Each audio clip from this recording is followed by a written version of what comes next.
ഇനി ചേട്ടായി അവിടെ ഇരുന്ന് ഫോണിൽ സ്ക്രോൾ ചെയ്ത് ചാറ്റുന്നു. ഞാനിവിടെ ചാറ്റുമ്പോൾ പുള്ളി വേറെ ലൈവിൽ പോയി ചാറ്റാണോന്ന് ആർക്കറിയാം. ശുഭരാത്രി മോം തങ്കൂന്ന്. ജിന്ന ഉറങ്ങാൻ പോവാണോ?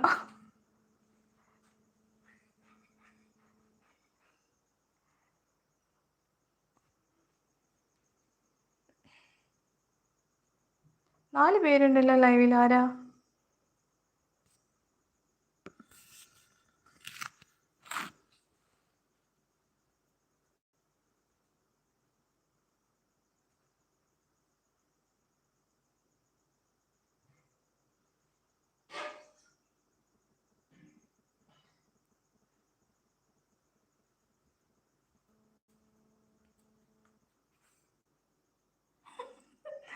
ആ ചേട്ടനെ ഒന്ന് ഉറക്കി ചേച്ചി. ചേട്ടൻ ഫോണിൽ കിടന്ന് വേറെ ലൈവിൽ ആരോടോ ചാറ്റുന്നുണ്ട്. ആരോടാന്ന് ആർക്കറിയാം.